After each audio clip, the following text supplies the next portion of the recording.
Boa noite, bem-vindo ao Central de Transmissão do Instituto Vida para Todos, diretamente da Estância Árvore da Vida. Antes de mais nada, eu queria apresentar a nossa equipe técnica que está aqui conosco. É uma central que nós montamos para enfrentarmos o isolamento social e durante a crise de coronavírus, e daqui nós vamos transmitir todas as nossas mensagens. Está aqui conosco o Puia, Jonathan Puia, né, o Messias, e também com a ajuda aqui do Marcelo. Contamos com Marcelo e também tem aí o Rodrigo nos acompanhando. E nós queremos também apresentar as tradutoras de Libras. Aqui, está aqui à minha esquerda, Lídice e também a Tânia. E não poderia deixar também de apresentar a Stephanie, que está fazendo tradução simultânea em espanhol. E está em uma outra sala, portanto, vocês não poderão vê-la. Mas essa mensagem que nós vamos transmitir agora, ela faz parte de uma conferência regional que seria feita em São Paulo. Nós fazemos uma conferência internacional aqui na Estância Árvore da Vida. Nós temos um auditório inicialmente projetado para 10 mil pessoas, e aqui nós realizamos a conferência internacional, onde são dadas 16 mensagens. E depois, 2 mensagens numa conferência regional, até que na conferência em São Paulo, que seria para hoje a mensagem 19 e também a mensagem 20 de amanhã, tá? Portanto, essas 2 mensagens são da Conferência Regional de São Paulo. A mensagem 19 tem por título: O Senhor jurou e não se arrependerá. Tu és sacerdote para sempre. Hebreus 7, versículo 21. E essas mensagens estão dentro do tema geral, que é os ministros da nova aliança. No semestre passado, nós abordamos o livro de 2 Coríntios por tema, o ministério da nova aliança. E nós agora continuamos com a segunda epístola de Paulo aos Coríntios, mas nós mudamos o tema. Nós visamos agora a pessoa do ministro. Então, o tema geral é os ministros da nova aliança. Alguns podem perguntar: vocês pertencem a que ministério?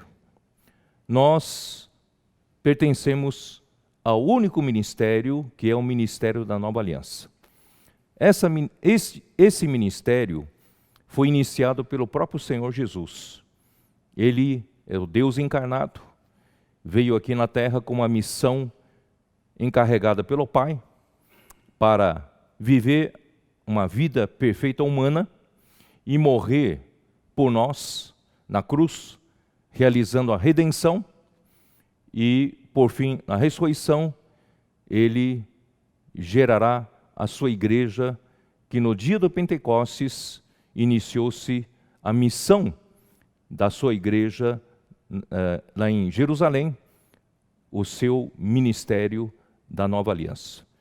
Com o sangue de Cristo, ele estabeleceu essa aliança, e nós estamos nesse ministério, ministério da nova aliança. Esse ministério começou com nosso Senhor Jesus Cristo. Ele, assim que começou o seu ministério, ele começou a pregar o evangelho do reino. Porque esse ministério visa fazer a vontade do Pai, visa trazer o reino de Deus aqui na terra novamente.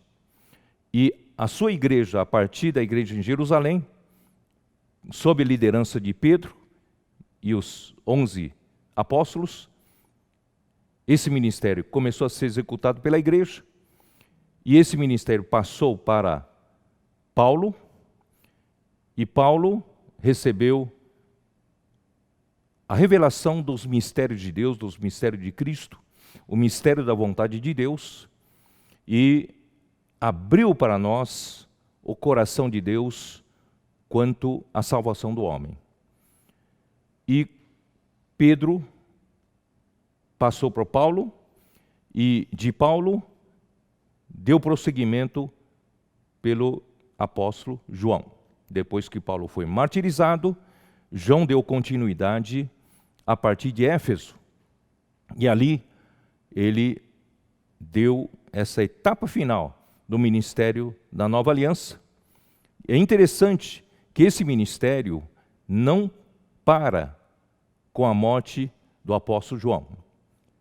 Porque no final, no último capítulo do Evangelho de João, o próprio Senhor Jesus disse para Pedro: se eu quero que ele permaneça até que eu volte, que te importa?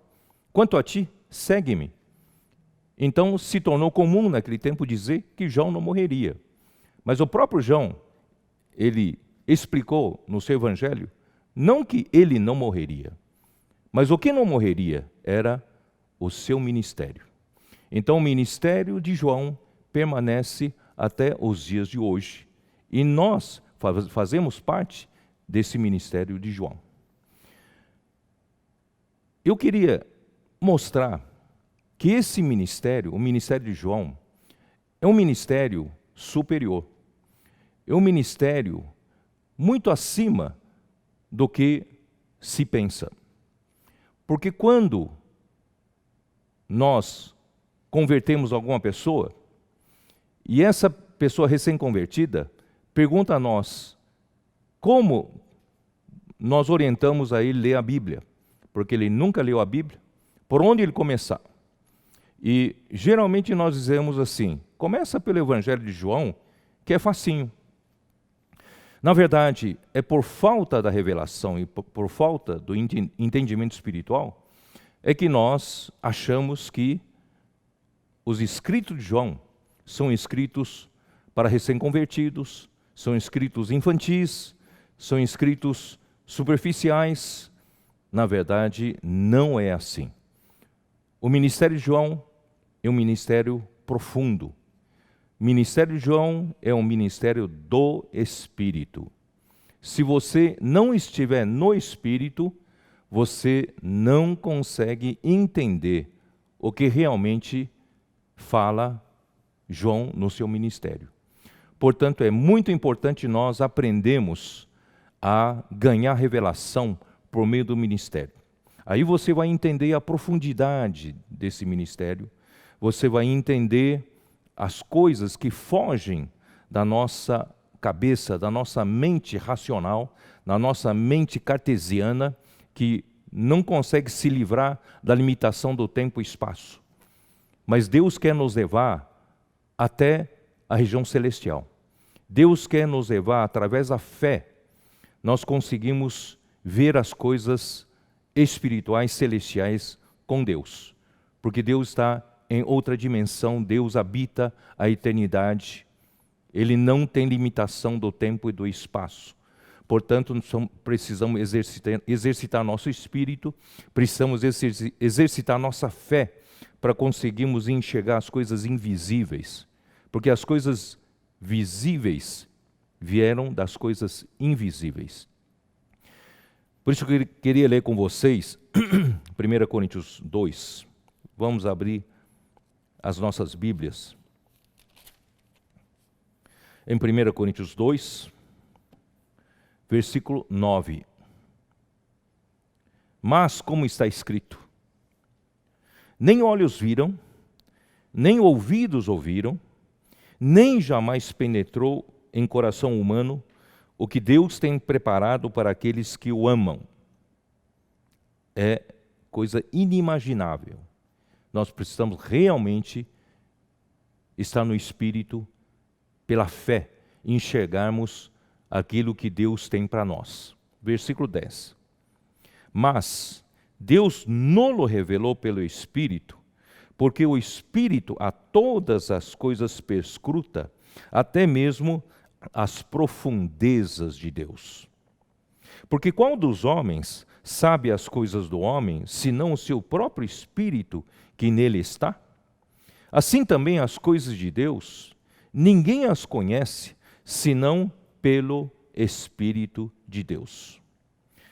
E no versículo 14 diz assim: ora, o homem natural, ou o homem anímico, não aceita as coisas do Espírito de Deus, porque lhes são loucura, e não pode entendê-las, porque elas se discernem espiritualmente.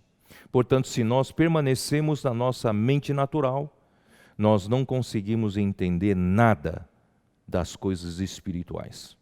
Porém, o homem espiritual julga todas as coisas, mas ele mesmo não é julgado por ninguém.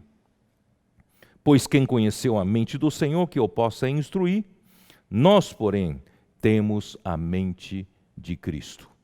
Portanto, eu peço a Deus que nos conceda, como Paulo pediu, nos conceda o espírito de sabedoria e de revelação, para nós realmente entendermos o que o Espírito quer dizer para nós. E desde a Conferência Internacional, eu vinha insistindo que esse ministério de João, esse ministério se abre para aqueles que vivem no Espírito, aqueles que têm hábito de estar em comunhão constante com nosso Senhor. Não são pessoas superficiais, não são pessoas que vivem racionalmente só na mente, mas são pessoas espirituais. E a essas pessoas, Deus então abre o seu coração, e o ministério de João é para isso. Alguém já disse no passado, um servo muito amado nosso, ele disse que o ministério de Paulo é um ministério maravilhoso, porque ele abriu tantas coisas para nós, as coisas do céu. O ministério de Paulo é como se estivéssemos no seu ministério com muitas janelas abertas para o céu e muitas portas abertas para o céu. Mas o ministério de João, diz ele, que não há janelas e nem portas, porque esse ministério está no céu. Portanto, meus queridos irmãos, não deixe passar essas riquezas espirituais por nossa superficialidade. Que Deus possa nos conceder realmente espírito de sabedoria, de revelação. Muito bem. E eu preciso avançar. Eu preciso chegar a falar sobre o sacerdócio de Jesus. Mas antes, eu preciso montar um contexto para você. Em João 13, Jesus estava se despedindo praticamente de seus discípulos. Eles sabiam que iriam tomar a última ceia da Páscoa juntamente com o Senhor Jesus e depois, conforme ele predisse, que iria sofrer e seria morto e ressuscitaria ao terceiro dia. Então, aquele momento com os seus 12 discípulos era um momento muito especial e triste. Enquanto Jesus ceava com eles os 12, e Jesus indicou, Jesus disse: um de vocês será o meu traidor, me trairá. E eles olharam-se e não sabiam quem era. E quando João lhe perguntou, Jesus disse: aquele a quem eu lhe der o bocado. E em seguida tomou um pão, molhou e entregou o pão molhado para Judas Iscariotes. e disse-lhe: o que pretendes fazer, faze-o depressa. Assim Judas saiu. E quando Judas saiu, aquele ambiente que estava Jesus e os 12, quando ele saiu, permaneceram 11. Então, quando o traidor saiu, Jesus estava com uma audiência de pessoas com o coração correto, né? Uma audiência de pessoas que tinham a intimidade, que amavam o Senhor Jesus e seguiam o Senhor Jesus, fazendo a vontade do Pai, deixaram tudo para isso.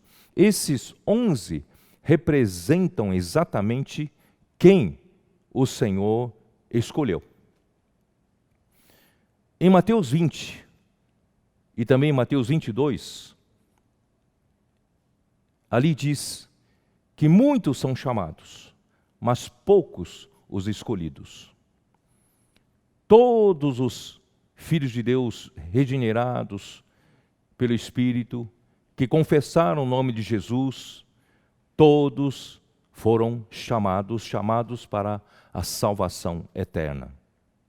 Mas poucos os escolhidos, os escolhidos para Deus usar para fazer a vontade de Deus, pagar o preço, não vender o seu direito de primogenitura, com quem Deus pode contar.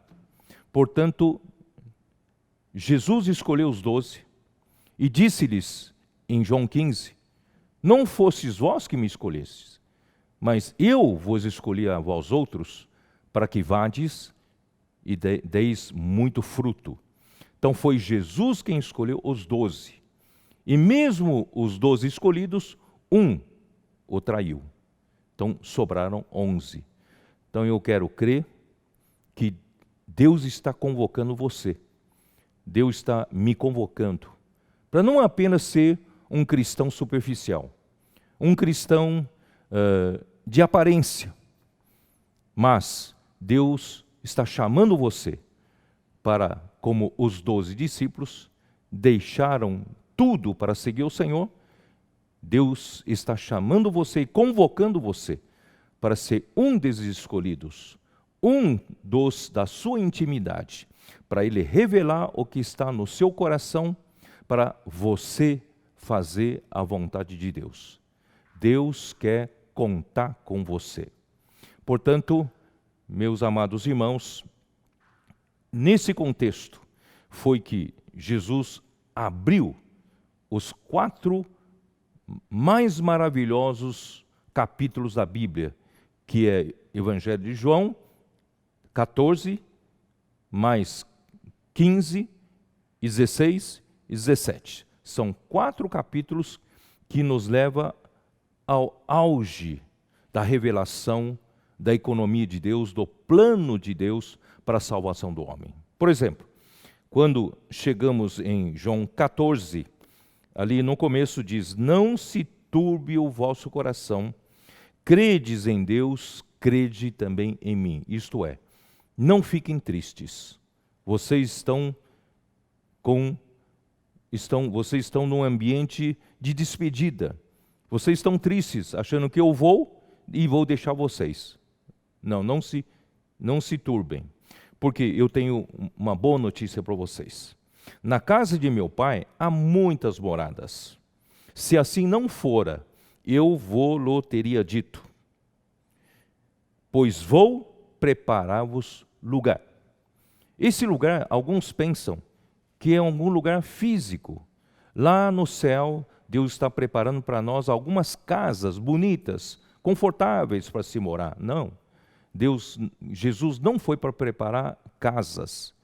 Ele foi preparar o lugar. Que lugar é esse?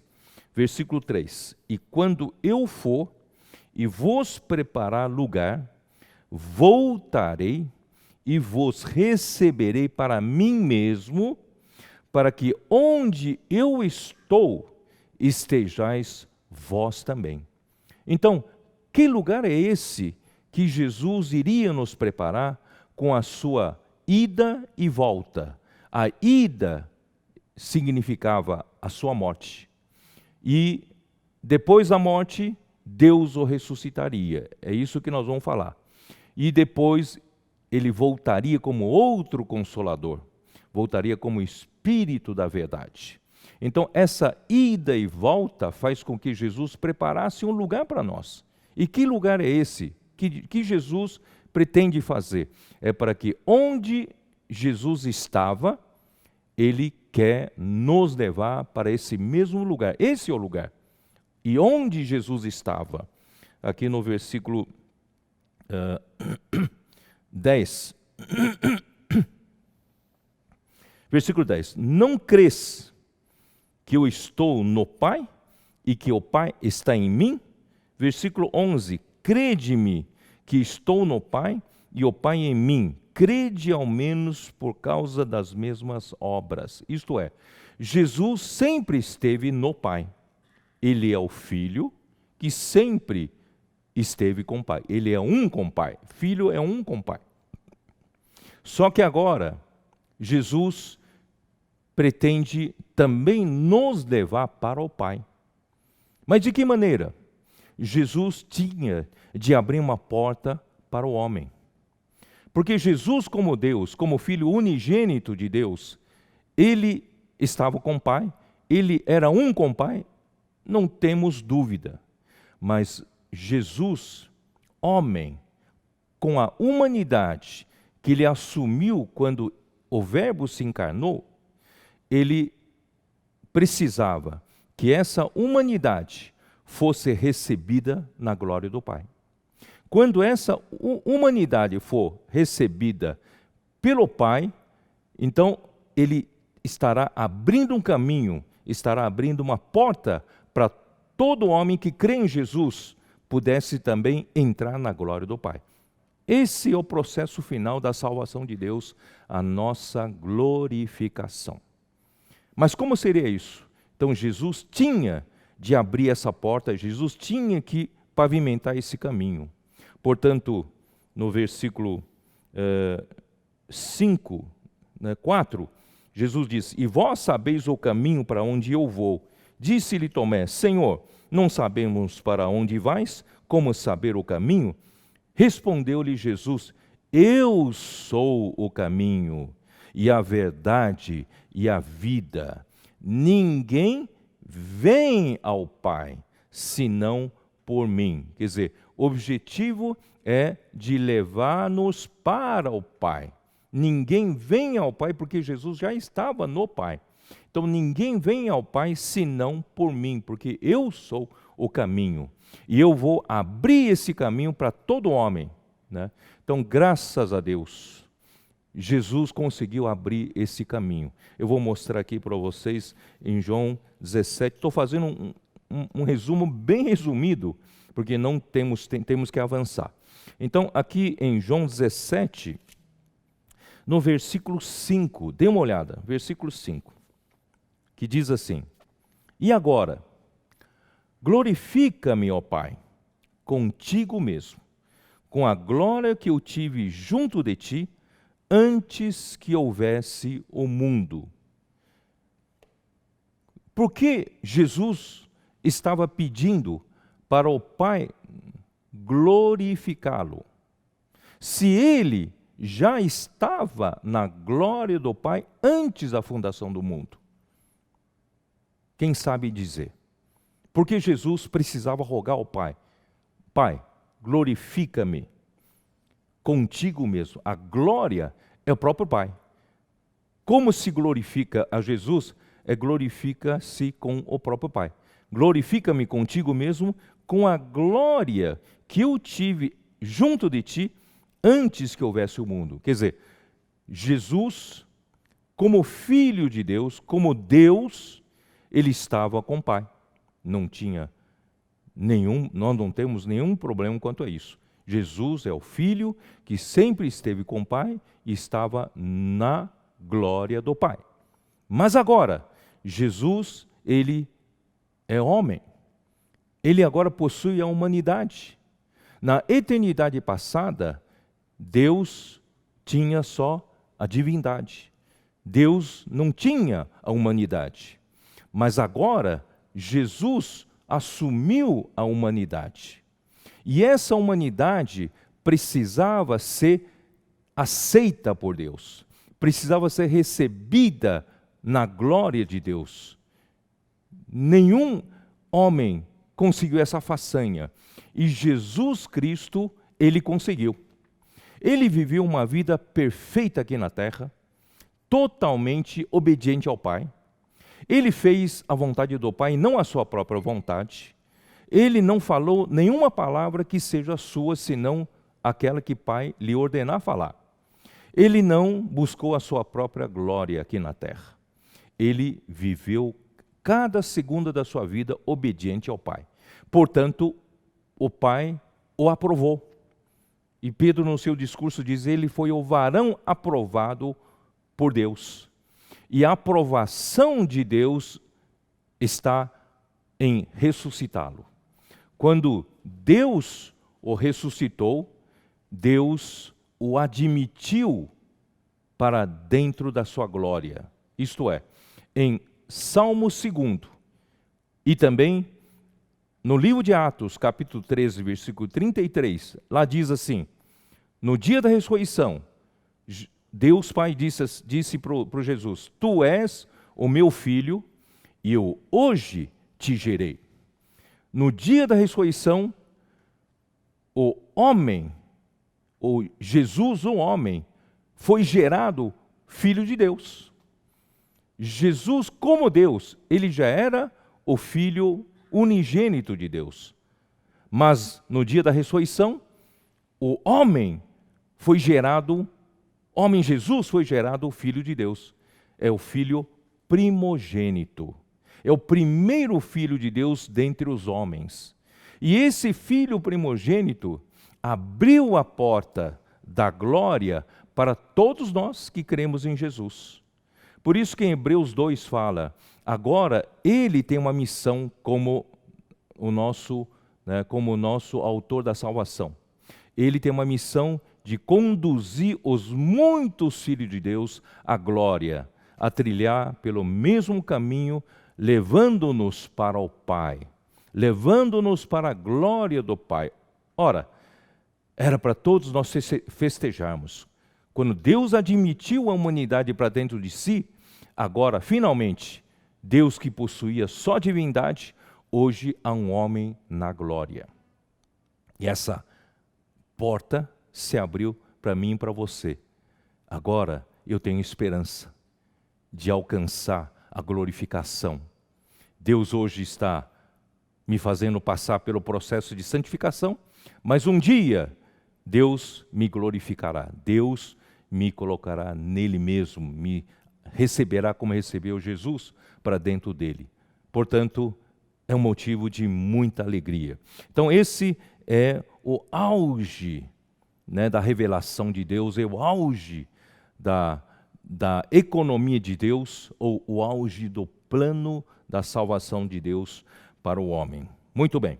Bom, então, quando nós estávamos estudando esses 4 capítulos, nós falamos já muitas mensagens sobre isso. Hoje não é o ponto principal, mas eu tenho que dar esse contexto para você poder entender o resto. E quando eu li no capítulo 17 de João, versículo 24, alguma coisa me chamou a atenção. Pai, a minha vontade é que onde eu estou, estejam também comigo os que me destes, para que vejam a minha glória que me conferiste, porque me amaste antes da fundação do mundo. Antes de Deus fazer a obra da criação, o Pai e o Filho já viviam num relacionamento perfeito. O Pai amava o Filho antes da fundação do mundo. Esses 4 capítulos nos mostram muitas coisas maravilhosas. Primeiro, mostra que o Pai e o Filho são um. Essa unidade entre os dois é uma unidade intrínseca, uma unidade inerente à própria natureza de Deus. Então, Deus, ele tem na sua própria natureza inerente de unidade. E Ele está convidando o homem para participar dessa unidade maravilhosa, para que nós sejamos um, para que eles sejam um como nós o somos. Jesus disse isso para o Pai, né? Então, Ele está nos convidando para essa unidade maravilhosa. E também está nos convidando a participar do amor ágape de Deus, para que o amor seja aperfeiçoado neles. E também nós vamos participar, como disse, da glória de Deus. E nós vamos participar da santidade de Deus, porque só Deus é santo.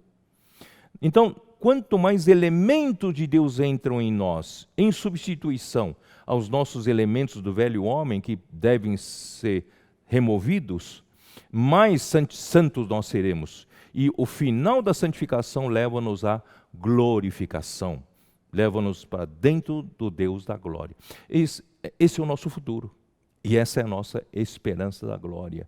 Nós vamos participar da santidade, nós vamos participar da glória de Deus, nós vamos participar da unidade de Deus, nós vamos participar da unidade maravilhosa de Deus.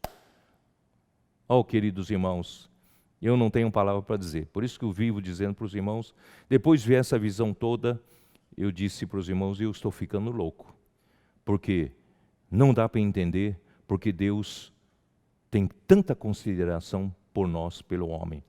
Nós que frequentemente ofendemos, frequentemente nós fazemos coisas contra Ele, mas Ele nos deu esse lugar especial na criação de Deus. Ele deseja nos inserir nele mesmo. Ele deseja nos glorificar, nos colocar nele mesmo. Colocar na sua glória. Maravilhoso. Mas agora eu quero ampliar um pouquinho mais.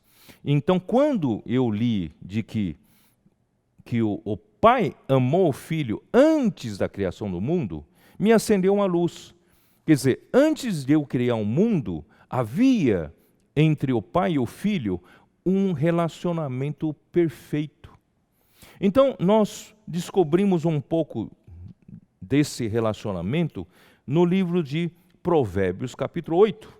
Provérbios, capítulo 8, é um livro, é um capítulo muito famoso que fala a respeito de que nosso Senhor Jesus Cristo é a sabedoria, quer dizer, o Filho era a própria sabedoria de Deus.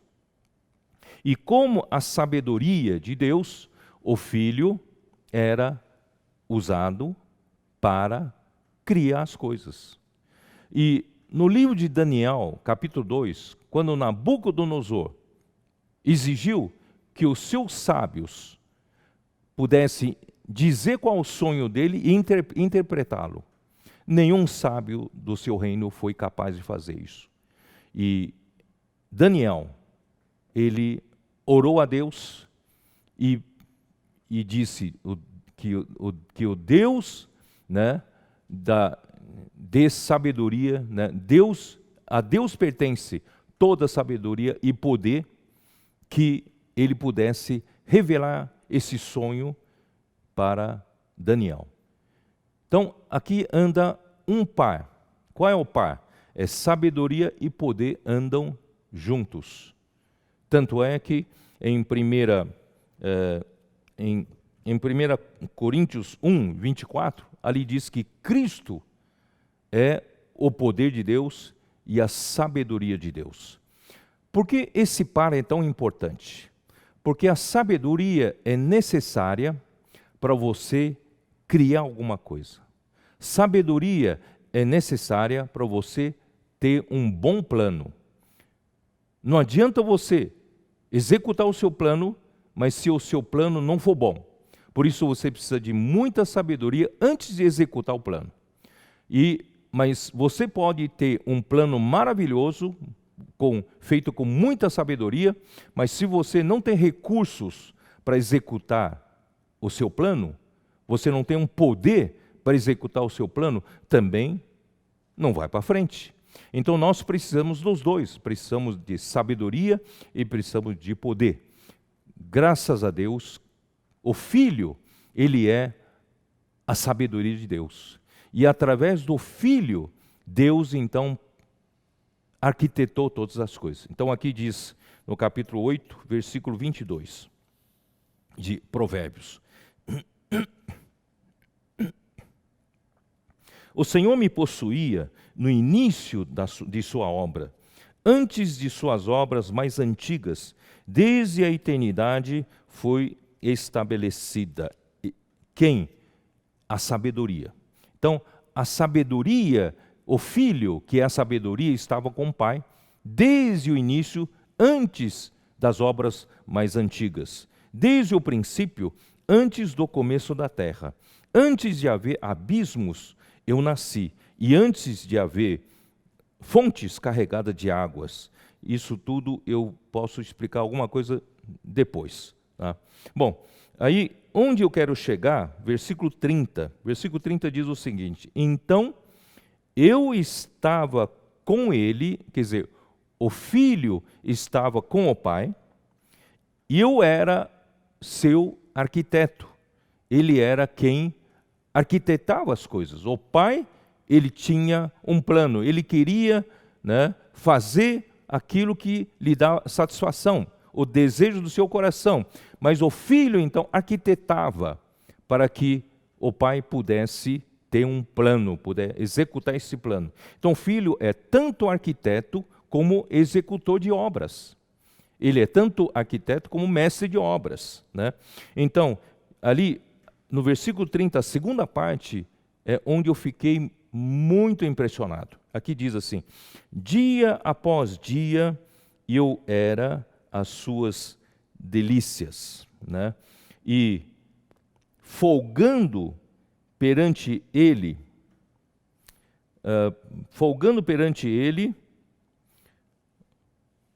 no seu mundo habitável e achando as minhas delícias. Existe uma versão que diz assim, versão da Bíblia que diz assim, dá para entender um pouco melhor.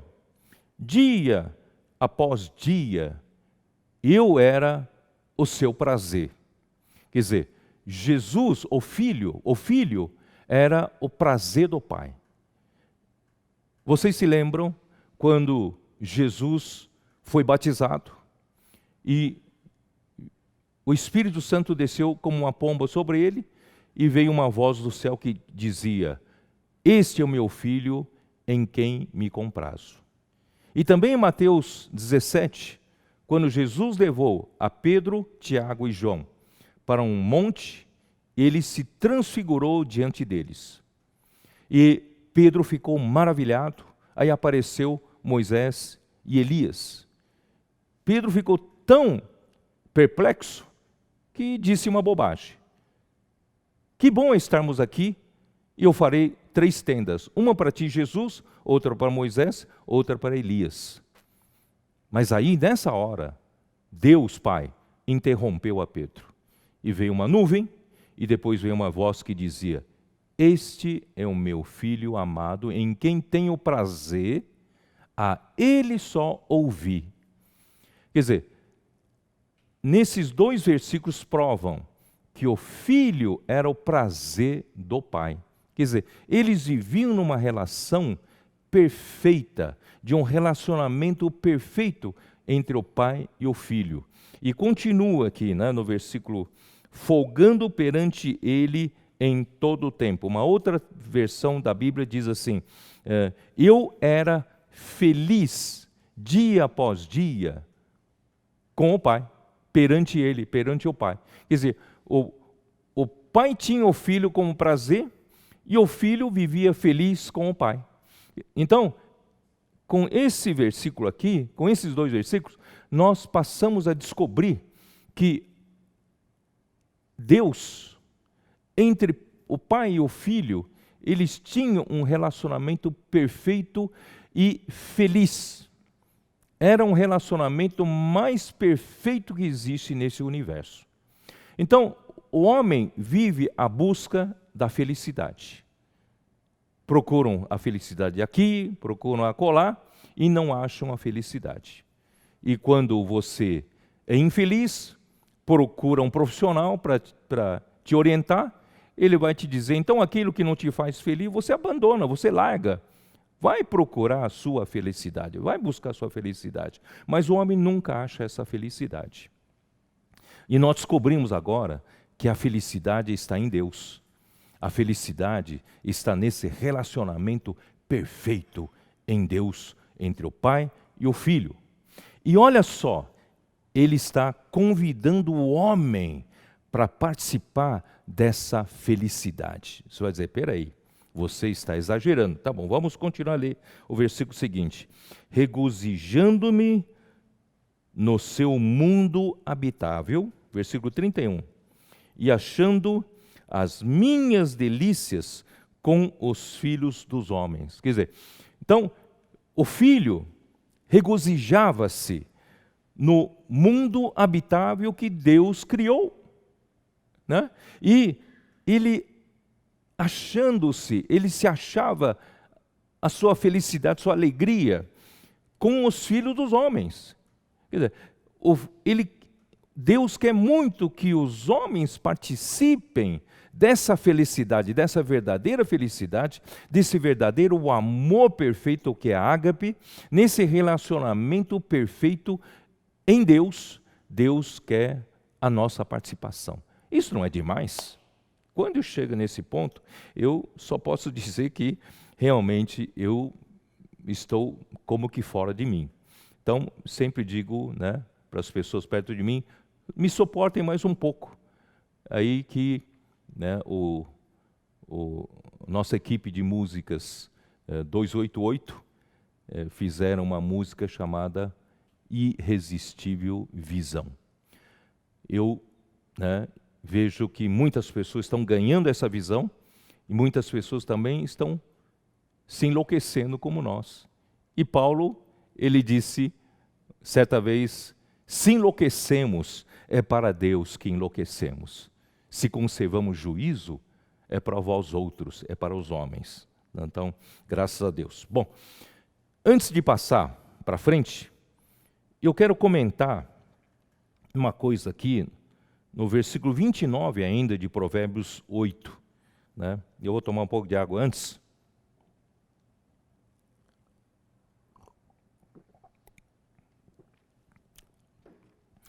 Esse versículo diz uma coisa que sempre me intrigou. Sempre me intrigou. Versículo 29. Quando fixava ao mar o seu limite, para que as águas não traspassassem os seus limites, quando compunha os fundamentos da terra. Não sei se você tem essa preocupação. Eu tenho a formação de engenheiro. Eu sei o quanto é difícil de lidar com a água. A engenharia civil tem muita dificuldade de lidar com a água, com a infiltração, porque a água você precisa de muita engenharia para trabalhar com água. Mas, mais difícil ainda, é trabalhar com a enorme energia das ondas do mar. As ondas do mar vêm com uma energia fantástica e destroem tudo pela frente. Mas, por maior que seja a força das ondas do mar, Deus estabeleceu um limite. Estabeleceu um limite. Como se formam as ondas do mar? As ondas do mar se formam através das marés. E as marés são provocadas por meio de atração ou da lua ou do sol. E as águas dos mares, dos oceanos, vão sendo puxado pela atração, né, pela lua ou por sol, e depois volta, e na volta vem com uma dinâmica, uma energia muito grande. Então, esse movimento que faz as águas do mar é um movimento que traz muita energia. Então, se você não souber como deter essa energia, dissipar essa energia, destrói tudo. Mas Deus, olha só, em Jó, vamos abrir a sua Bíblia no livro de Jó, capítulo 38. Deus disse para Jó que se achava muito sábio, né? Deus disse para Jó no versículo 8: ou quem encerrou o mar com portas? Quem é que pôs portas ao mar? Quando irrompeu da madre, quando eu lhe pus as nuvens por vestidura e a escuridão por fraldas, quando eu lhe tracei limites e lhe pus ferrolhos e portas, e disse: até aqui virás, e não mais adiante, e aqui se quebrará orgulho das tuas ondas. Veja bem, Deus sabe que as ondas do mar vêm com uma energia gigantesca. Ninguém consegue deter. Mas Deus lhe traçou limites. Deus pôs ferrolhos e portas. Deus lhe disse: até aqui virás e não mais adiante. Daqui você não passa. E aqui se quebrará orgulho das suas ondas. Foi lendo isso que eu disse lá em Brasília, na última conferência em Brasília, ainda conseguimos fazer presencialmente, eu disse para os irmãos que alguns acontecimentos são fora da força que o homem consegue enfrentar. Por exemplo, essa crise que nós estamos tendo com o coronavírus. De repente, todos os governantes tendo que se humilhar, quebrando orgulho, né, dos líderes das grandes nações, que perante a um pequeno vírus que nem se vê, todos acabam se rendendo. Então, é uma força muito grande que vem invadindo o mundo todo, fazendo com que todos nós tenhamos que ficar trancados em casa, isso o mundo todo, e provavelmente enfrentaremos problemas sérios daqui para frente com questão da economia. E todos os países estão preocupados com isso. Mas não tem o que fazer. As coisas estão, né, aí, os vírus estão aí, matando pessoas. Então vem como a força da onda do mar. Mas vou dizer uma coisa para você. Deus também estabeleceu limite. Deus vai dizer: até aqui você vem, mas daqui você não passa. Nós temos que louvar o Senhor. E principalmente convocando todos vocês que são escolhidos de Deus, vamos juntar nossas forças e orar para que Deus possa interromper essa energia toda das ondas do mar. Se você não acredita ainda no que eu estou falando, né, então vamos continuar lendo. Vamos lá.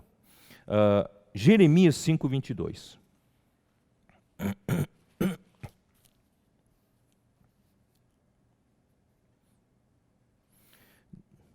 Não temereis a mim, diz o Senhor?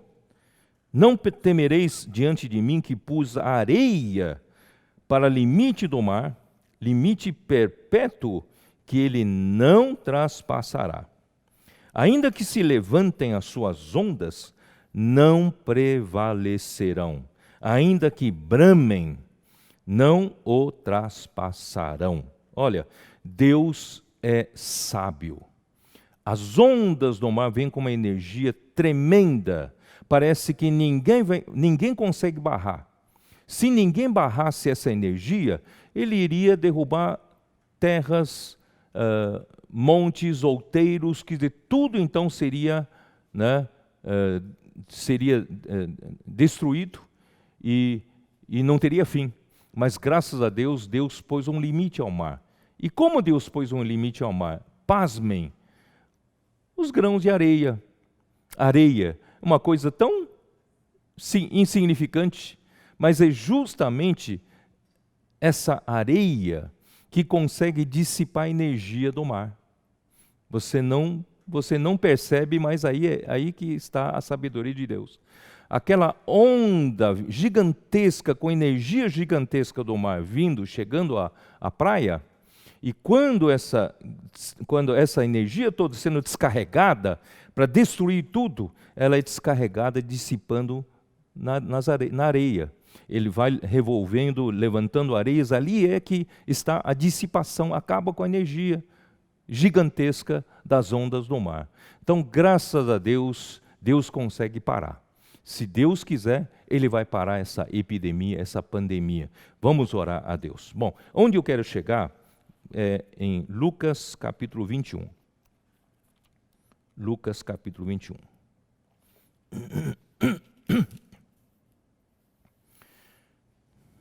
Lucas 21.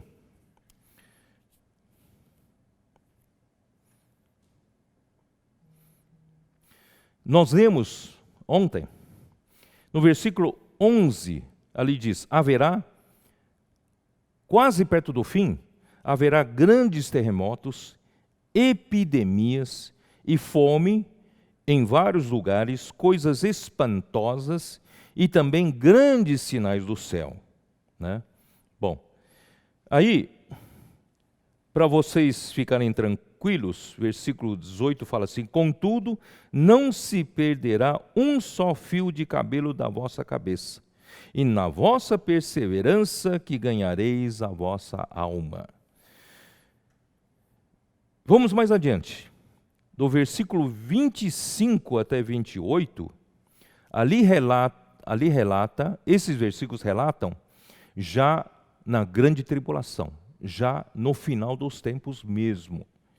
E quando chegar nesse momento, ali diz assim: haverá sinais no céu, sinais no sol, na lua e nas estrelas, sobre a terra, angústia entre as nações em perplexidade, por causa do bramido do mar e das ondas. Não sei se vocês perceberam aqui, vou ler de novo. Sobre a terra, angústia entre as nações em perplexidade, por causa do bramido do mar e das ondas. Os homens ficarão perplexos. E versículo 26, haverá homens que desmaiarão de terror, e pela expectativa das coisas que sobrevirão ao mundo, pois os poderes do céu serão abalados. Provavelmente, esse bramido do mar e das ondas não seja literalmente o bramido do mar e das ondas, mas significa as grandes catástrofes ou calamidades que acontecerão na grande tribulação. E esses catástrofes e epidemias ou coisas semelhantes, tribulações, são provocadas pelo quê? São provocadas pelos poderes do céu que estão sendo abalados. Então, quando chegar na grande tribulação, Deus irá abalar os poderes do céu. Os poderes do céu.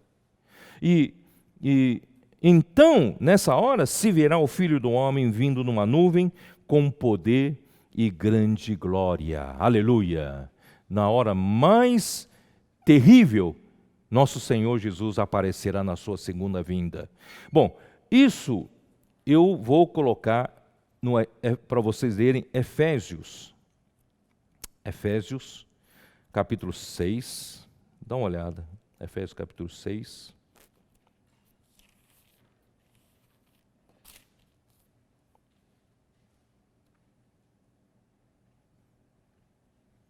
Versículo 11.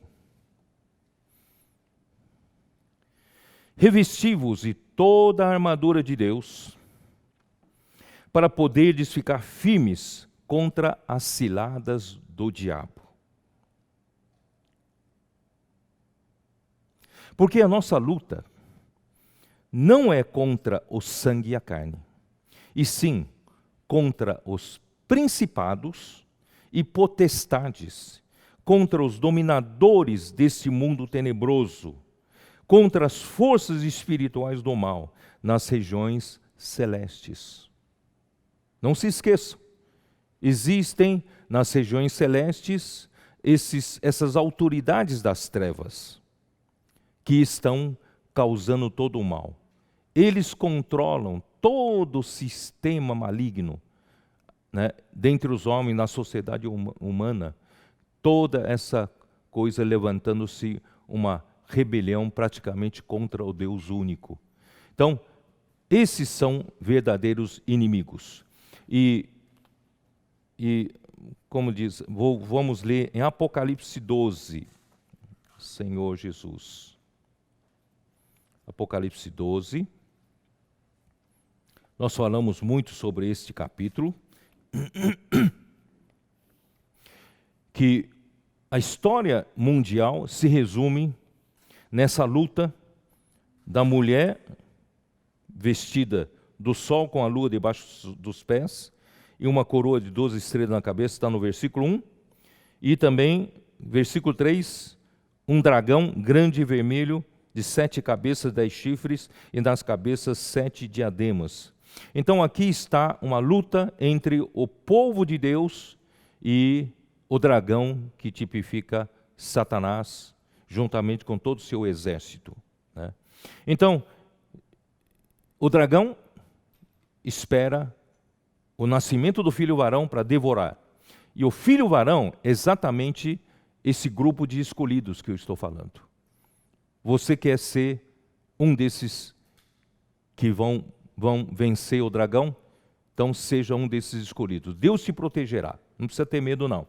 A nossa luta não é contra sangue nem contra a carne. Contra os principados, potestades, né? Os dominadores dos lugares das trevas.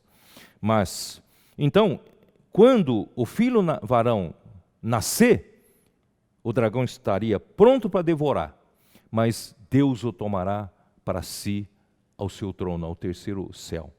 Aleluia. Então, esse já é o momento de arrebatamento. Eu espero que eu e você possamos hoje viver fazendo a vontade de Deus. Nós somos por Deus, Deus pode contar conosco, mesmo no meio dessas dificuldades todas, nós vamos perseverar até o fim. Nós queremos ser esses escolhidos de Deus, esse filho varão que queremos ser arrebatados até o terceiro céu. Bom, aí vem, onde eu quero chegar é o seguinte, Senhor Jesus, versículo 7. Houve peleja no céu, Miguel e seus anjos pelejaram contra o dragão, também pelejaram o dragão e os seus anjos, todavia não prevaleceram, nem mais se achou no céu o lugar deles. E foi expulso o grande dragão e a antiga serpente, que se chama Diabo e Satanás, o sedutor de todo o mundo, sim, foi atirado para a terra, e sim, com ele os seus anjos. Então, Deus mexerá com os poderes do céu, né? Então ouvi grande voz do céu proclamando: agora veio a salvação, o poder, o reino do nosso Deus e a autoridade do seu Cristo, e foi expulso o acusador de nossos irmãos, o mesmo que os acusa de dia e de noite diante do nosso Deus. Eles, pois, o venceram, presta bem atenção, por causa do sangue do Cordeiro e por causa da palavra do testemunho que deram, e mesmo em face da morte, não amaram a própria vida. Por isso festejai, ó céus, e vós os que neles habitais, ai da terra e do mar, pois o diabo desceu até vós, cheio de grande cólera, sabendo que pouco tempo lhe resta. Não se preocupe, queridos irmãos, as coisas até o final dos tempos, nós estamos caminhando para isso. Deus há de fazer essas coisas, porque esse grande dragão tem que ser derrotado, esse grande dragão tem que ser eliminado, porque o reino é do nosso Senhor Jesus Cristo. Mas como nós vamos vencer, né, a força, né, espiritual do mal? Nós vamos vencer com a palavra do Senhor. Por isso que em Efésios, né, eu esqueci de ler, Efésios 6, vamos voltar lá, em Efésios capítulo 6, lá mostra qual deve ser a nossa arma para vencer, né, nessa armadura. Versículo 17, capítulo 6, versículo 17. Tomai também o capacete da salvação e a espada do Espírito, que é a palavra de Deus. com oração e súplica, orando em todo o tempo no Espírito, e para isso vigiando com toda perseverança em súplica por todos os santos. Portanto, nessa pandemia, nessa crise, todos nós em casa, não fique ouvindo só, né, os fake news, as notícias absurdas, veiculam-se, né, toda sorte agora de WhatsApp, de mídia. Não fique perdido nessa situação toda. Você e eu, nós somos os vencedores, nós somos os escolhidos de Deus, nós somos esses que vamos derrotar Satanás, vamos derrotar esse grande dragão, né? E nós vamos derrotar com a palavra de Deus. Use esse momento difícil, esse momento de isolamento social, de distanciamento social, né? Nós vamos aproveitar para orar pelas pessoas. Posso orar por você? Vamos aproveitar para divulgar a palavra de Deus. Vamos aproveitar a passar uma palavra de conforto, de encorajamento e de visão. Uma palavra profética que nos tem orientado e também pode orientar muitos outros. Então, não fique, né, sem fazer nada, não fique inativo.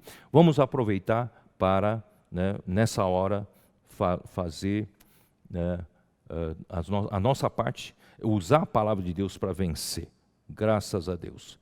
Então, essas forças da região celeste, forças do mal, são forças organizadas em hierarquia entre os anjos caídos e os demônios, que hoje, né, essa força domina a humanidade e domina o sistema mundial de economia, política, religião e cultura de todas as sociedades humanas.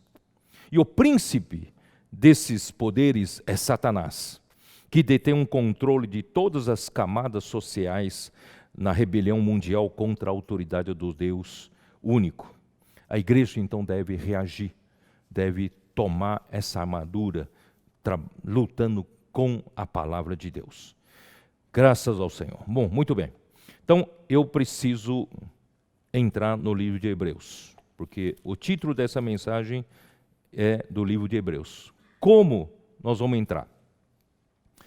Quando nós vimos esse pico da revelação de Deus, em que Deus, Ele planejou em colocar o homem na sua glória, revelado em João 14 até 17, nós também vamos ser glorificados, e nós vamos, segundo Romanos 8, os filhos de Deus, né, a revelação da glória dos filhos de Deus libertará toda essa criação do cativeiro da corrupção. Então, tudo depende de nós. Nós quem? Nós que primeiramente seremos glorificados. Portanto, vamos buscar isso. Vamos trabalhar, lutar para isso. Mas essa visão de João 17, de Deus também nos levar até a sua glória, e também Hebreus 2, nós também, Deus quer nos levar a sermos coroados de glória e de honra, como Jesus o foi. Então, nós precisamos de uma palavra de esperança.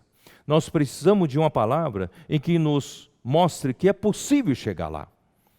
Parece uma coisa tão impossível, parece uma utopia, mas o livro de Hebreus abre para nós essa visão. Portanto, irmãos, eu, quando vi essa visão de que o livro de Hebreus nos dá caminho para que Deus possa nos levar chegar até lá, eu passei a buscar o Senhor. Senhor, me abre o livro de Hebreus. Porque o livro de Hebreus é muito difícil de se ler, muito difícil de se compreender. Até hoje, ninguém tem ao certo quem foi o autor, né? E tão difícil quanto conhecer o autor é conhecer o seu conteúdo. O seu conteúdo é muito difícil de se entender. E onde o homem consegue chegar é de que o livro de Hebreus trata da superioridade de Cristo, do Filho de Deus, né, com relação aos anjos, com relação a Moisés, com relação ao serviço levítico, serviço segundo a ordem de Arão, né, ele é superior a tudo, Cristo é superior a tudo. Todavia, eu não estava satisfeito só com isso. Eu queria saber como que o livro de Hebreus pode me ajudar a levar até a glória do Pai. Então, graças a Deus, depois de muita busca, o Senhor me deu a chave para abrir, está em Hebreus, capítulo 9. Capítulo 9, versículo 14.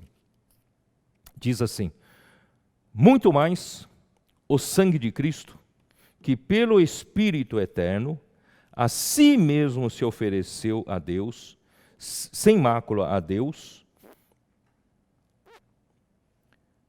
purificará a nossa consciência de obras mortas para servirmos ao Deus vivo. Parece um versículo simples, mas esse versículo abriu, né, os meus olhos. Por quê? Porque tudo que Cristo fez aqui na terra, Ele fez como homem. Ele realizou a obra de Deus, realizou a obra da redenção. Ele fez tudo como homem no tempo. Mas, quando ele se ofereceu isso a Deus, ele ofereceu pelo Espírito eterno. Espírito eterno, certo?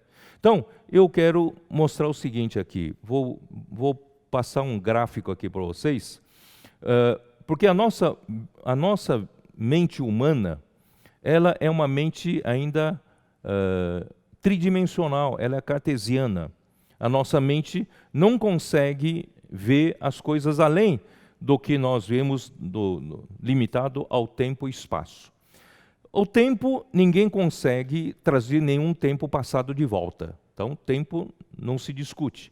Agora, o espaço, nós entendemos sempre assim. A minha mente consegue entender se eu traçar uma linha do tempo numa reta, certo?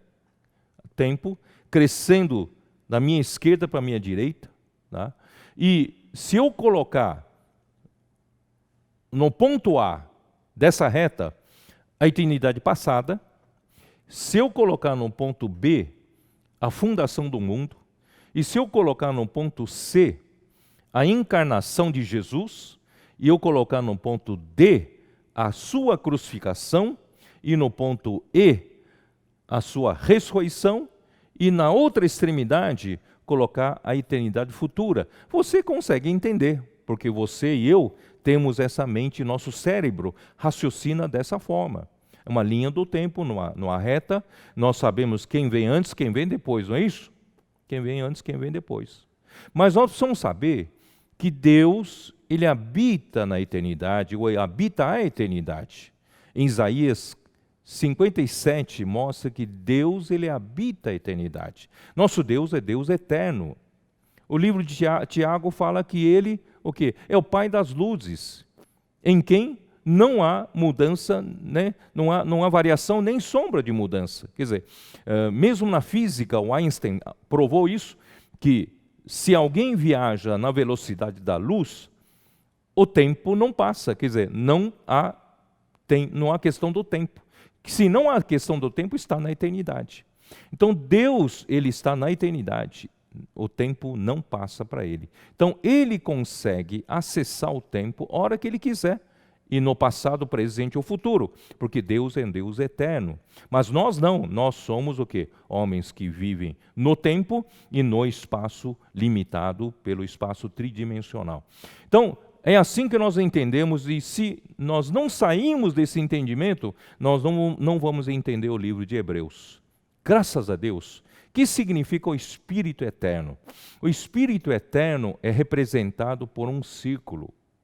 Então, se eu juntar o ponto A do início ao ponto A do final, da eternidade futura para a eternidade passada, eu vou ter um círculo. Aqui eu tenho A, B, C, D, E. E em um círculo, você não tem o início e não tem o fim. O A né? O A está aqui. Se você disser, A está antes do B, mas depende do ponto de vista, ele pode ser depois do B. Então, na eternidade, já não há mais a noção do tempo. Cristo, ele a si mesmo se ofereceu a Deus pelo Espírito Eterno. E pelo Espírito Eterno, ele jogou as suas realizações no tempo, na eternidade. Na eternidade. Você vai entender por que eu estou dizendo isso. E esse círculo aqui é representado por uma argola. Essa argola é a argola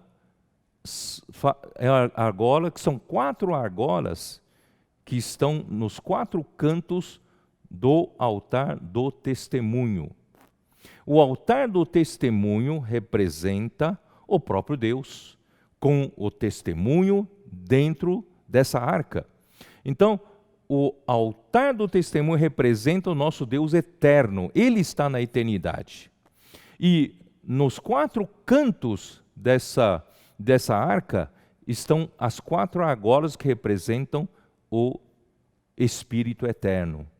E haverá 2 varais que ficarão atravessados, né, por 2 argolas, 2 a 2 são 2 varais. Então, o homem temporal pode carregar pelos varais a arca do testemunho que representa o Deus eterno. Então, o homem temporal carrega nos varais o Deus eterno. Como é isso? Qual é a conexão entre o homem temporal e Deus eterno? São as 4 argolas. E as argolas é que o quê? Possibilitam que o homem temporal tenha conexão com Deus eterno. Então, Cristo, quando ele ofereceu-se, tudo que ele fez aqui na terra, sua obra, né, maravilhosa que fez aqui na terra, ele se ofereceu pelo Espírito Eterno.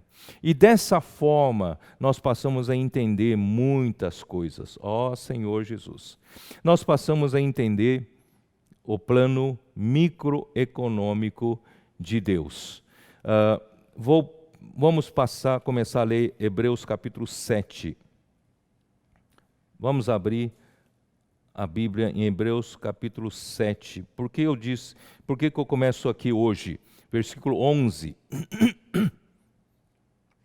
Eu quero mostrar para vocês que era necessário que Cristo, ele fizesse isso, oferecesse, né, essas realizações dele feitas no tempo, oferecesse pelo Espírito Eterno e colocado na eternidade. Por quê? Porque o sacerdócio que Deus estabeleceu entre o povo de Israel, o sacerdócio levítico, e especialmente Deus designou a casa de Arão para serem sacerdotes, esse sacerdócio não era perfeito. No capítulo 7, versículo 11, se, portanto, a perfeição houvera sido mediante o sacerdócio levítico, pois nele baseado o povo recebeu a lei, que necessidade haveria ainda de que levantasse outro sacerdote, segundo a ordem de Melquisedeque, e que não fosse contado segundo a ordem de Arão? Não sei se vocês estão entendendo. Se Jesus fosse, né, tentassem tornar o sacerdócio levítico da casa de Arão, tentar fazer um outro sacerdócio perfeito, porque Deus precisa de um sacerdócio perfeito para levar o povo à perfeição. E eu e você estamos sendo trabalhados por Deus, Deus está nos santificando para nos glorificar. Então, o sacerdócio, para nos levar até a glória de Deus, tem que ser perfeito. Se não for perfeito, se tiver falhas, se tiver deficiências, Deus não tem como nos levar até lá.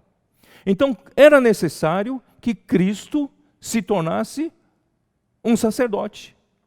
Só que esse sacerdote não é mais da ordem de Arão, porque o sacerdócio da ordem de Arão não era perfeito. Era um sacerdócio terreno. Mas Deus então levantou Cristo para ser o sacerdote para sempre, segundo a ordem de Melquisedeque. É outra ordem. Porque se Jesus estivesse na terra, nem sacerdote poderia ser, não é isso? Aqui, no versículo, dá uma olhada aqui, versículo 14. Pois é evidente, estou no capítulo 7 de Hebreus, pois é evidente que nosso Senhor procedeu de Judá, tribo a qual Moisés nunca atribuiu sacerdotes. Quer dizer, nosso Senhor Jesus não podia ser sacerdote, porque na tribo de Judá nunca foi atribuído os sacerdotes. E isto é ainda muito mais evidente quando, à semelhança de Melquisedeque, se levanta outro sacerdote, constituído, quer dizer, esse outro sacerdote é Jesus, constituído não conforme a lei de mandamento carnal, mas segundo o poder de vida indissolúvel. Esse versículo é difícil de entender. Demorei muito para entender esse versículo. Aqui diz assim, Jesus foi constituído sacerdote, não mais conforme a lei de mandamento carnal. Eu não entendi o que significa segundo a lei de mandamento carnal. Depois eu passei a entender que essa palavra mandamento carnal significa a regra instituída naquele tempo para o povo de Israel. Havia sido instituída uma regra de que somente, os da linhagem da casa de Arão é que serão sacerdotes. Quer dizer, passa de pai para filho. Então Jesus nunca poderia ser um sacerdote, porque ele não fazia parte dessa regra carnal, essa regra de linhagem carnal. Então, graças a Deus que Jesus foi constituído sacerdote por Deus, aqui segundo o poder de vida indissolúvel. O que significa isso? Significa que Jesus foi constituído sacerdote depois da ressurreição. Foi quando Deus o ressuscitou pelo poder da ressurreição. Quando você fala de vida de ressurreição, é uma vida indissolúvel. A vida de ressurreição é uma vida imperecível, é uma vida indestrutível. Você pode ter qualquer coisa, a vida. Você pode ter uma vida forte, você ter uma saúde forte, você pode ser uma pessoa muito rica, muitos poderes na mão, mas você não vence a morte. Mas graças a Deus tem uma coisa que a morte não consegue derrotar, que é a vida de ressurreição. Então, Jesus foi constituído por Deus segundo essa vida indissolúvel, porque Deus o ressuscitou. Hoje, ninguém pode derrotar Jesus. A vida de ressurreição está acima de tudo. Portanto, ele foi constituído sacerdote dessa forma. Como? Dá uma olhada aqui, versículo 17. Portanto, se testifica, tu és sacerdote para sempre, segundo a ordem de Melquisedeque. Quando foi que Deus foi designado o sacerdote segundo a ordem de Melquisedeque? Está no capítulo 5 de Hebreus. Capítulo 5 de Hebreus, versículo 5. Assim também Cristo a si mesmo não se glorificou para se tornar sumo sacerdote. Quer dizer, nenhum sumo sacerdote, ele pode se constituir a si mesmo. Nenhum sumo sacerdote pode nomear-se a si mesmo. É Deus quem nomeia, é Deus quem designa, é Deus quem constitui. Então, Cristo também, ele mesmo não se glorificou para se tornar sumo sacerdote, mas o glorificou aquele que lhe disse. Quem foi esse? O Pai. Aquele que lhe disse, tu és o meu filho e eu hoje te gerei. Quando que Deus disse isso? Na sua ressurreição. Quando Jesus foi ressuscitado dentre os mortos pelo Deus o Pai, ele foi feito, foi gerado filho primogênito de Deus. O homem Jesus foi gerado o filho primogênito de Deus. E pasmem, versículo 6 diz: ao mesmo tempo que ele foi gerado como filho primogênito de Deus, como em outro lugar também diz: tu és sacerdote para sempre, segundo a ordem de Melquisedeque. Olha que maravilha! Quando Jesus foi considerado pelo Pai um varão perfeito, tudo que ele fez no seu ministério em vida foi aprovado por Deus. Então Deus o ressuscitou, Deus o recebeu, Deus o glorificou, Deus recebeu esse Jesus homem para dentro de si e gerou esse Jesus homem como filho de Deus. E quando ele glorificou a Jesus, recebeu o homem Jesus para dentro de si, ele também o nomeou sumo sacerdote da ordem de Melquisedeque. Quer dizer, esse sacerdócio é perfeito. Esse sacerdócio visa levar eu e você à perfeição.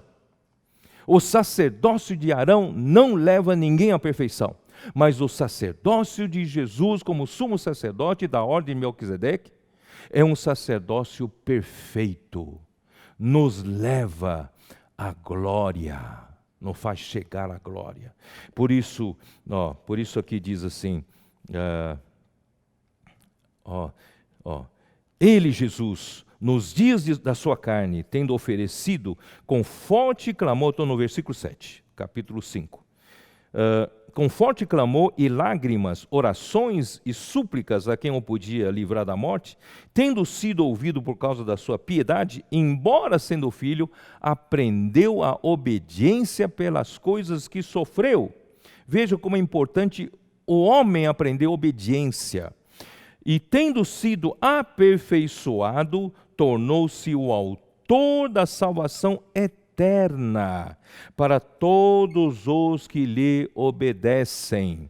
Se você é um que obedece a esse sumo sacerdote, ele é o seu autor da salvação eterna. Ele vai levar você até lá, até a glorificação.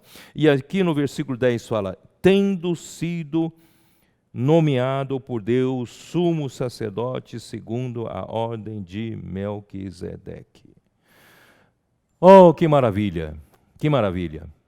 Mas vou dizer uma coisa para vocês. No versículo 11, Paulo diz assim: a esse respeito, temos muitas coisas que dizer e difíceis de explicar, porquanto vos tendes tornado tardios em ouvir. Essas coisas são muito difíceis de eu dizer para vocês e explicar para vocês, porque são muito difíceis. O livro de Hebreus é muito difícil de entender.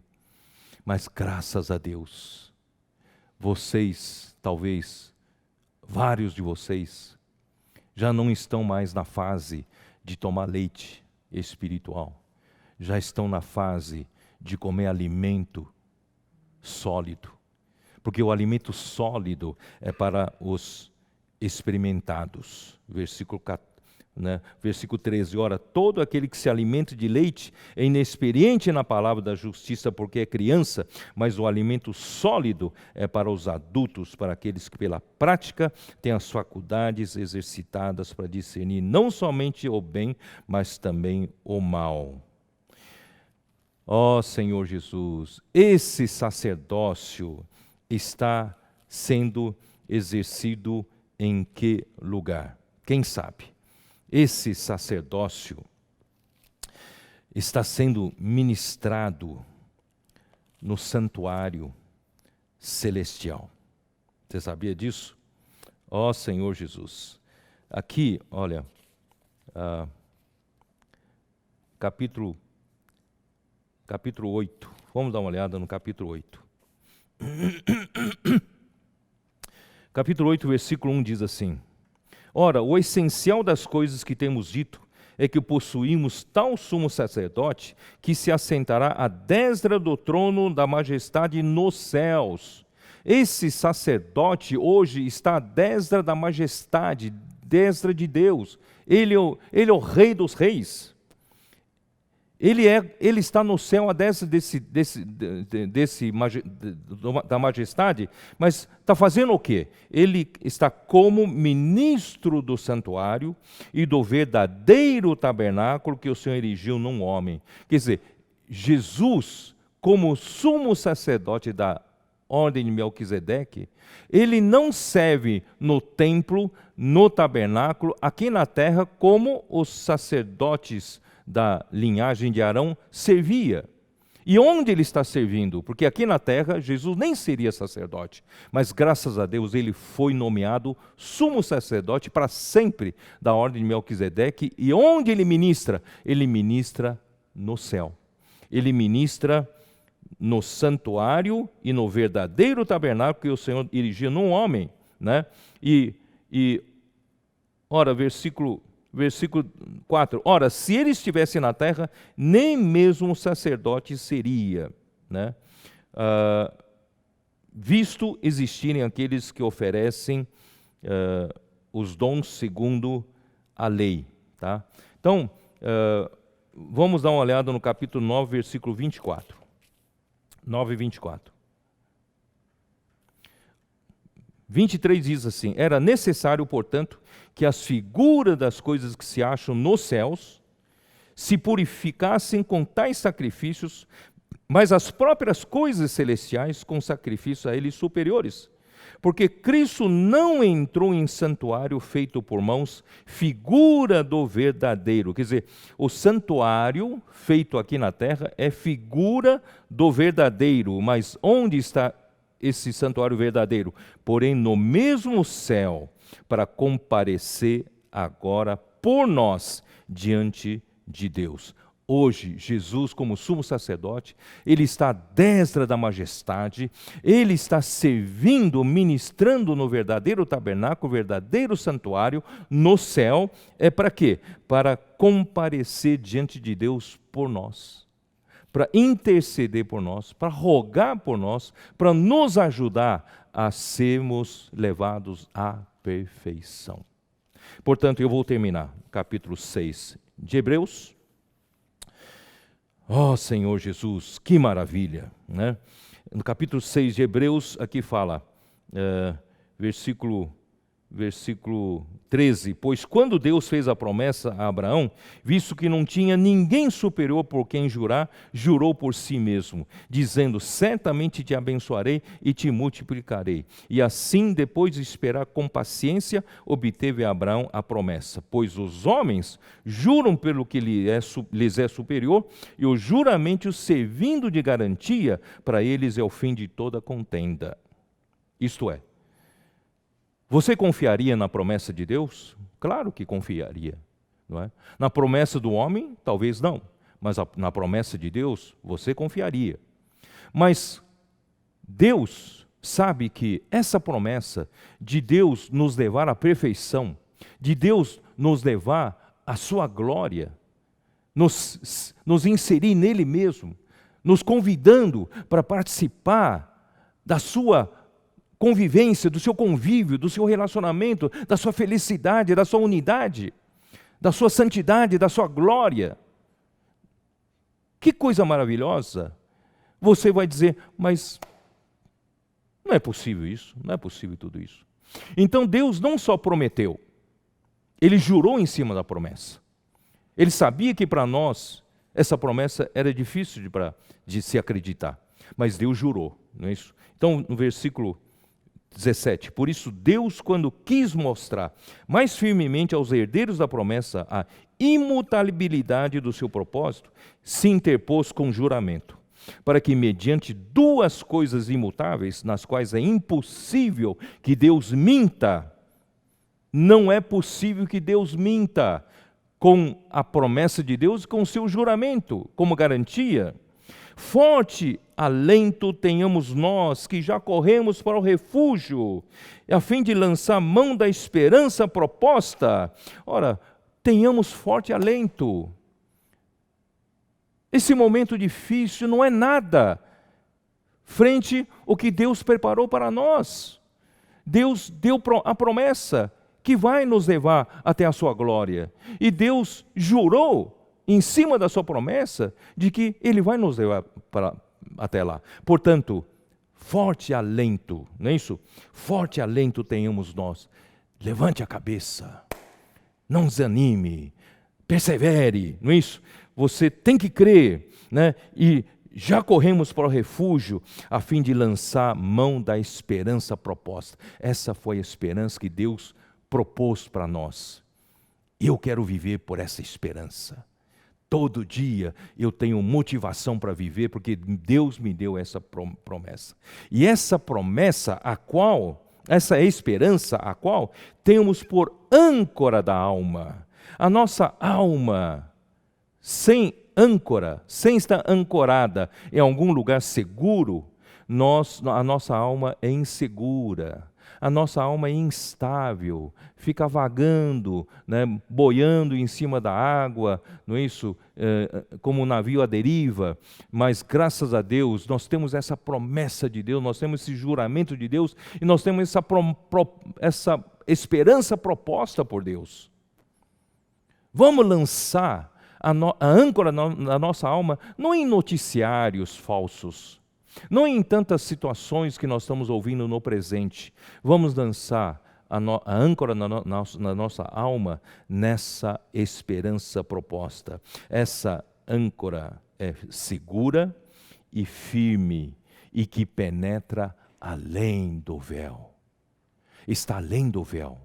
Esse véu está no Santo dos Santos, lá no céu, onde Jesus, como precursor, entrou por nós, tendo se tornado sumo sacerdote para sempre, segundo a ordem de Melquisedeque. Capítulo 4, versículo 14 de Hebreus fala assim: tendo, pois, Jesus, o Filho de Deus, como grande sumo sacerdote, que penetrou os céus, conservemos firmes a nossa confissão. Jesus, como sumo sacerdote, ele já penetrou os céus. Nós podemos lançar nossa âncora além do véu, né, âncora da nossa alma além do véu, onde Jesus está ministrando por nós lá no céu, como sumo sacerdote, para garantir que essa esperança nossa não é vã, vai dar certo. Portanto, seja um que busca o Senhor. Então, nessa hora, pode surgir a dúvida de que, ora, nós temos ensinado muito tempo os irmãos que hoje, onde está o nosso Santo dos Santos? O Santo dos Santos, para nós termos comunhão com o Senhor hoje, é o nosso espírito. Continua sendo, graças a Deus. Nós podemos encontrar o nosso Senhor no nosso espírito. Porque Deus colocou o Santo Espírito da promessa dentro de nós. Isso está em Efésios capítulo 1, versículos 13 e 14. Então, esse Espírito que Deus colocou dentro do nosso espírito é o selo de Deus. Deus nos selou para Ele e também é o penhor de Deus. Né? O selo é dizer, este aqui me pertence. Então nós temos o selo de Deus, nós somos de Deus. E por outro lado, o penhor é a garantia que Deus nos deu. Esse penhor é a amostra da terra. Então hoje nós vivemos tendo comunhão com Deus no Santo dos Santos. Mas, na verdade, naquele dia, nós seremos levados para a propriedade que nós vamos resgatar. E essa propriedade real que nós vamos resgatar é o Santo dos Santos lá no céu, onde Deus está. E Jesus já está lá como sumo sacerdote, esperando nos levar lá. Portanto, meus queridos irmãos, eu espero que você tenha entendido que o Espírito de revelação e de sabedoria de Deus possa abrir os olhos do seu entendimento, do seu coração, para entendermos que você, apesar de tudo que está passando hoje, não deixe essas coisas te tumultuar, não deixe essas coisas te assustar. Nós temos uma coisa muito superior, a nossa esperança é muito superior. Nós temos um sumo sacerdote que já está trabalhando para nos fazer chegar lá. Seja um desses escolhidos, um dos 11 discípulos que fazia parte da intimidade de Jesus. Deus quer contar com você para encerrar essa era, para levar de vez, né, toda rebeldia embora. Deus quer estabelecer o seu reino, Deus conta com você. Espero que você se junte a nós. Vamos ser esses que Deus pode contar, porque nós temos um sumo sacerdote para sempre da ordem de Melquisedeque, nos ajudando a chegar lá. Tá bem? Então, Jesus o Senhor, e amanhã, de manhã, às 10h30 da manhã, nós teremos a mensagem 20, também da conferência em São Paulo. Agora, fiquem com os avisos, por favor, tenham um pouco mais de paciência, nós vamos passar rapidamente alguns avisos para você. Boa noite, Jesus é o Senhor.